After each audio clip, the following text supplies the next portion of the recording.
Hi, I'm FIDE Master Levy Cherbolenko, and in this series I analyze the openings of people rated anywhere between 8,000 and 2,000. The following is a chess.com game played between 1446 versus 1444.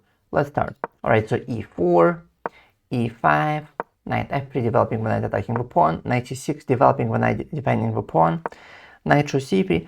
Okay, that's fine. It's not my most preferred way of playing. My rule of thumb is this: develop the king side minor pieces first, so that you can quickly castle. So I'd prefer either bishop b5, which is the Ruy Lopez, basically you're putting pressure on the knight, and thus putting pressure on the pawn as well. Or bishop c4, attacking the f7 pawn, so this is the Italian game, or the Giocopiano. The reason I like this is because you develop your king side minor pieces first, so that you can quickly castle. Number one thing in the opening is king safety. King safety is top priority, alright? Then you can think about the queenside knight and queenside bishop. Plus it's more flexible, meaning you have to castle and develop your kingside pieces anyway. Whereas with your queenside pieces, the way you develop them will depend on the way your opponent plays. So you're flexible. If you play one way, you could play knight c3 and you haven't lost anything, you know. But maybe they play a certain way and then you think, oh wait, in this case knight c3 is not the best. Maybe I should put it on d2. And instead of putting the knight on c3, I could play pawn to c3 and then playing pawn d4, fighting for the center, trying to create a pawn center. With a bishop, you can put it maybe on e3 or maybe on g5, depending how you play. You see, you're flexible. You can still play knight c3 at any point if you want, so you don't lose anything. But you also have the added flexibility, you know, in that you could put it somewhere else. So that's why I would say develop the kingside minor pieces first, so that you can quickly castle if you need, and then you can think about, you know, next you can develop queenside pieces, you know. So knight c3, yeah, not I think it is fine, of course, but I don't think it's the best. Okay, h6, that's of course super slow. What's this? That's such a bad move. It violates basic opening principles. Like, there's no necessity to play right now. There's no threat. Knight g5 is not a threat. First of all, it would not put enough pressure on f7. Second of all, the queen was covering g5. So there was not necessity. In the opening, only make moves that are like, you know, like they have a strict necessity, you know, like developing the pieces, minor pieces, kingside castle. Or if you're gonna make a corner pawn move, it should be out of strict necessity. Like knight g5 was really a threat, you know, and when attacking, let's say you had like a bishop on c4 and like knight g5 was a real threat, then maybe h6. But even in those cases, when you see a concrete threat, like let's say if knight g5 was possible, even then try to defend in an active way. The worst is to like play h6. Sometimes it's the only way, but I'm just saying, is not the first thing you should look at. Like, okay, you see knight g5 is a threat. Think not how, oh, let me just play h6 and defend directly. No, think how can I defend indirectly? How can I defend in an active way? You know, maybe put your bishop on e7. I don't know, develop your bishop, right, and guard against g5. Maybe let's say your bishop is already on c5. Okay, just play knight f6, and when you go knight g5, you just castle, and when your rook's guarding f7. So basically, think about active ways of defending against stuff. The last thing you should think about is a mere corner pawn move. It's just too slow. So that's a complete waste of time. The easiest black could have done is just mirror black. Develop the king side knight, correct? Mirror white, I'm sorry. And then just develop this bishop somewhere here or here, and just castle, and then play d6, open up the second bishop, and black is completely fine. It's the easiest. So why would you play h6? Is not important. There's no urgency to play h6. Complete waste of time. d4, okay, pretty good. That's another rule of thumb. When your opponent plays so slowly in the opening, when they waste time on weird corner pawn moves, you should play explosively in the center. You should do the opposite what your opponent does. You should develop, you know, protect your king, develop and play explosively until your opponent begins to consolidate. Because if you wait for too long, they might begin to consolidate, and then, you know, like if you play a couple more moves and white doesn't do anything super active in the middle game, like if like black manages to develop this bishop and play d6 and castle and stuff, then h6 would be not bad already. Because if they're fully developed and the king is castled, already h6 is not that relevant that they played h6. Already it might be even useful eventually. So I'm not saying h6 is a bad move always. Eventually it will become useful, as in preventing against like bishop g5 and stuff, or knight g5. But it's just not a good way to play when you're still underdeveloped and your king is still in the center. So that's my point. If white doesn't do anything and then black finishes his development, h6 will be fine. So that's why white needs to act immediately when your opponent plays slowly. Let's say they make a corner pawn move, or they make a passive move simply. Instead of putting the bishop on c5, they put the bishop on e7 or something else. Or let's say they make a piece backward move, right? They move a knight backwards, they move a bishop backwards. When they make any backward move, you step up forward, okay? So yeah, d4 is good. I mean, another move would also be bishop c4. That's also an active move. I mean, develops the bishop. This is a pretty good diagonal, right? Puts pressure here. Also preparing castles, which is also development. Because to have an effective attack, your own king needs to be safe. So that's also development, you know. Plus, like when they could put the rook on e1 eventually and then play like d4, and if the game opens up, the rook on e1 will be active. So this is also development, you know. So also would be that bad. But okay, d4, playing in the center. This, yeah, this might be maybe even the best move. There are only two best moves here, d4 or bishop c4. The plus of d4 is they play immediately explosively in the center. So it's very good. And the plus of bishop c4, it puts the bishop on a really great diagonal. Really great diagonal. And then next white could play d4, you know. So yeah, d4 is good. Okay, they took, yeah, I mean, not so easy to, what else? I mean, because d6, if d6, I mean, there's, well, obviously we could take, but I think it's better to probably keep attention. I'd say bishop c4, develop a bishop, put pressure on f7, just keep the tension, and like, this bishop is so good. Whenever your opponent has this kind of pawns, oops, always put your bishop on c4 because it puts such great pressure on f7. And now, I mean, if black takes, well, then they lose their center. This is great. And if they try to pin the knight, there's even this idea, maybe we could like take, and now if we take with a knight, we could even take the knight, sacrifice the queen. So if you take the knight, we just take the bishop, sacrifice the queen, they take, and then is check, king e7, and now knight d5 checkmate. Beautiful checkmate. Yeah, this is crazy. Very nice. Yeah, so stuff like this. But okay, let's see. So black took, takes. I'm not sure about this. Yeah, there is this idea, there is this rule. Usually, it's not good to develop a queen in the center in the opening, because it is going to be attacked. But here, I think it's a little bit different, in that because white played queen d4, white will be able to quickly develop his other bishop and then castle long and get a very good development. Develop this other bishop. So although the queen will be attacked, but at the same time it helps white quicker finish his development and castle queenside, in fact, in this case, to have a more interesting game. Because if the castle kingside is more peaceful, it's like more difficult to create some real attack. But if the castle queenside, whereas black will probably castle kingside, it's more sophisticated, you know, is more chances for like attack on the king side and stuff, right? You know, so that's why here actually black helps white, I believe. So I think black should have played, I don't know, maybe something like bishop c5 would be a common way, right? That's another rule of thumb. Usually you should not be the first to take, but one who takes first usually loses an edge. The one who releases the tension first loses an edge. If you want to win more games, keep the tension. Keep the tension. Don't be the first one to take. You'll notice. Usually, if your opponent takes first, they will lose the edge. So keep the tension. People at lower levels don't like the tension. So at some point, they like just crumble under tension. And so because they don't like the tension, they will give up their edge just to release the tension, because it's like so uncomfortable to have a tension. So they'll be willing to either realizing it or not realizing it, they will be they will release it at their own cost, you know, at the cost of their advantage.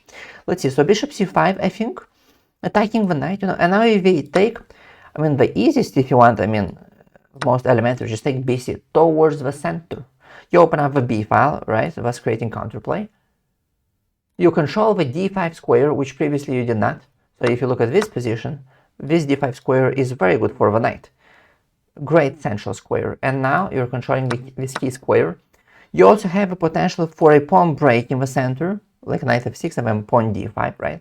So having a active pawn play in the center, so it's pretty good. Or there's also, by the way, this trick. You could play queen f6, not even take the knight, but queen f6. And now you're not only threatening the knight, take it in multiple ways, but also queen f2. You know? Also queen f2. And now we have to defend somehow this pawn. I mean, if they play f3, that's super weakening. It's weakening all these dark diagonals. And then you could just take some way this pawn, this knight, I mean, bc or whatever, and now this king is super weak. The dark squares, yeah, the dark diagonals. If they play queen d2, that blocks this bishop. If they play queen e2, that blocks this bishop. If they play queen f3, which is probably white's best bet, I guess, well, you just take. Takes, now white has double pawns, and I could play bc. And now, although you're underdeveloped, but there are no queens on the board. So if there are no queens on the board, although actually I would not even say that black is so much underdeveloped now. If I think about it, it's not even so much, because white has one knight, black has one bishop. So it's actually not so much underdevelopment. It was in both previous variations, not so much here.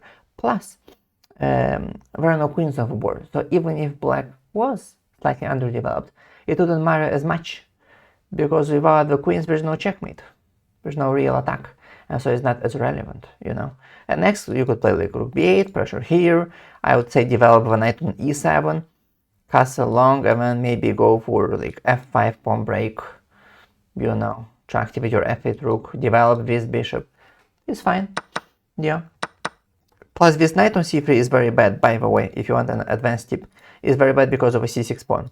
Usually, right, so it has no moves. Very poor knight. This pawn is great in limiting the knight. I'll tell you one more advanced idea. In this kind of positions, if a knight is on b1, white should never play knight c3. White always plays knight d2. And then it can go, depending on the situation, either on c4, see more active square, or b3, usually it goes through b3. And so attacking the bishop, and then when the bishop moves to let's say like here, bishop moves to b6, then we go a4, a5 stuff, something like this. So that's how we usually play. They put the knight on b3 in this kind of positions. c3 has no moves. Okay, but something like this, black should have done.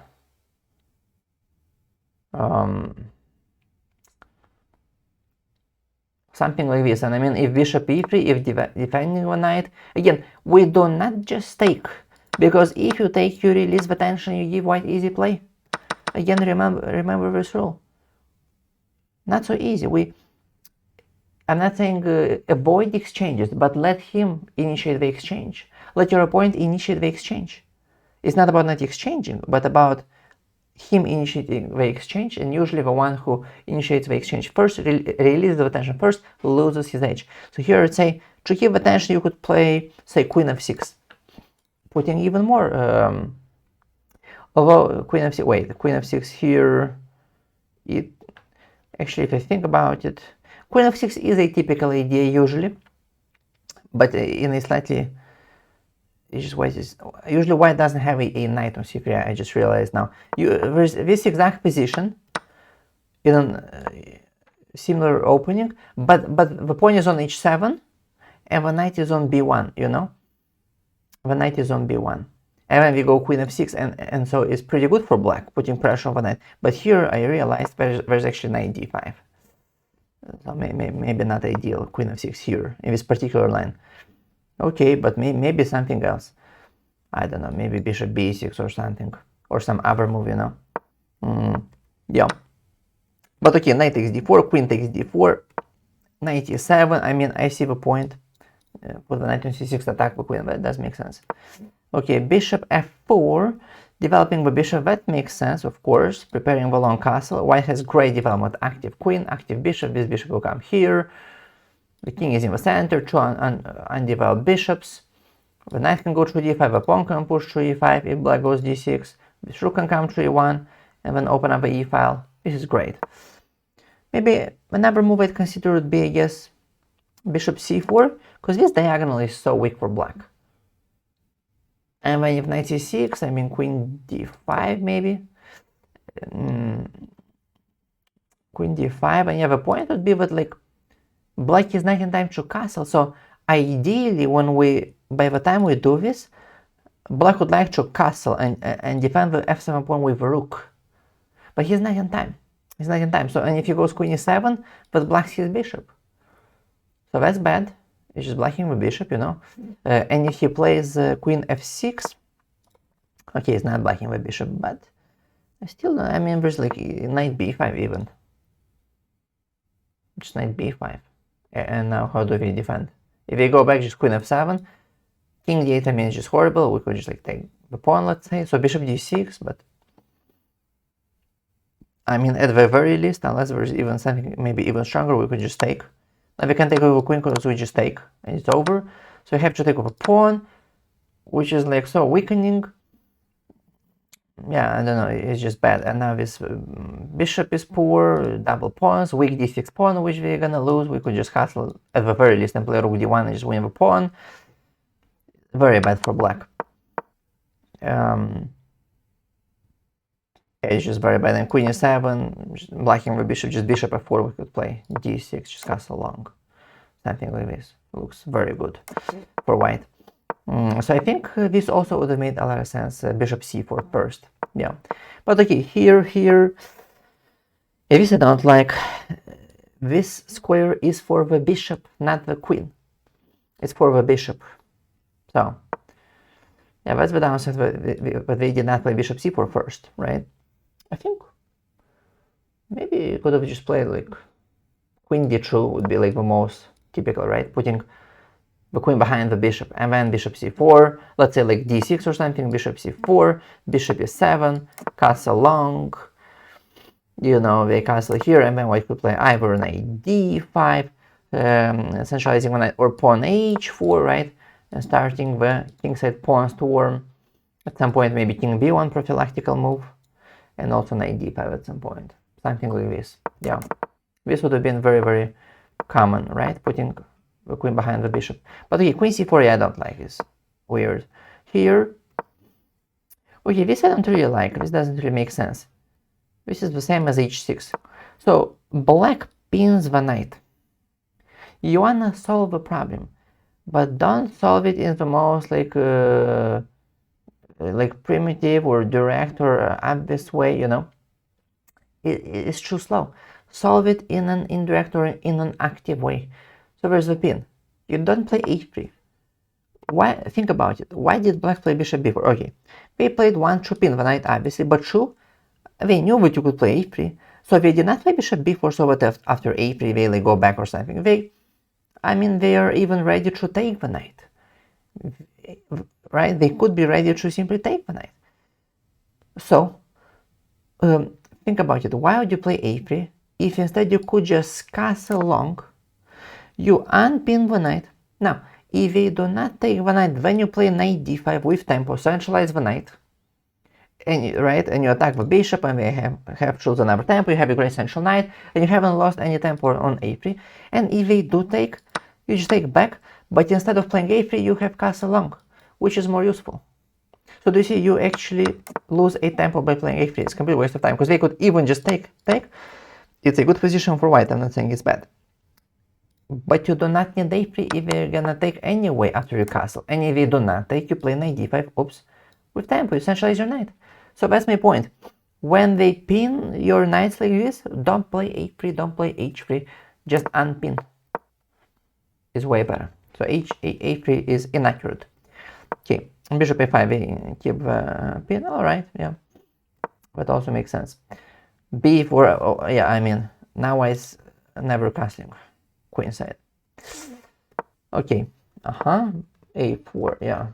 I mean, I see. But probably knight d5 would have made maybe even more sense. Maybe like then a4. Pressure this, centralizing the knight. Bishop d4 doesn't work, we just play c3, attack with bishop, bishop moves, and then just knight c7. Game over. So I think knight d5, but okay, pawn a4, pawn d6, pawn a5. Well, again, I think knight d5, just to have pawn c3, you know, in case of like bishop d4, to have pawn c3. But okay, a5, bishop b6, knight d5, bishop here, rook d1, yeah, or I mean pawn c3, what's wrong with pawn c3? I think it's also pretty good, right? Pretty neat pawn structure, guarding the d4 square, so I think pawn, and actually, let's say we just go like bishop f6, now it has a great move, a very good move. You should always think how can you put pressure on like your opponent's pieces, like let's say the piece is guarded by a pawn, how can I deflect that pawn so that it's no longer guarding the piece? In this case, is the knight on c6, pawn a6. And it's huge initiative simply. Just dislodging everything here, just pawn a6. And this is it. Can't take, we take the knight. If we don't take, we take the pawn attacking the rook, rook moves, we take the knight. It's just so bad. So what do we do even? We just basically probably just game over. Right, so always think, look at your opponent's pieces, how can I win those pieces, attack those pieces, you know, they are defended by a pawn, deflect that pawn, stuff like that. Yeah, so rook d1, no, I mean, it's too slow. Okay, bishop d5, okay, wait, what? It's a big mistake. Should have just played something like maybe bishop e5 or something. Or bishop f6, or still black is worse, of course. Black is still worse, but yeah, probably maybe bishop e5 you should have played, I guess. Something like this. Yeah, bishop d5 is a big mistake. ed, yeah, I mean now the knight moves and we just win this bishop, right? Bishop f2, yeah, I mean, what else? Maybe queen f6 could be... Yeah, but even queen f6 doesn't work. We just takes, and we just take, yeah. No. So, okay, takes. Okay, I mean, white just up a bishop, white is completely winning. Alright, I hope you enjoyed the video. If so, like, comment, subscribe, and I'll see you in the next one.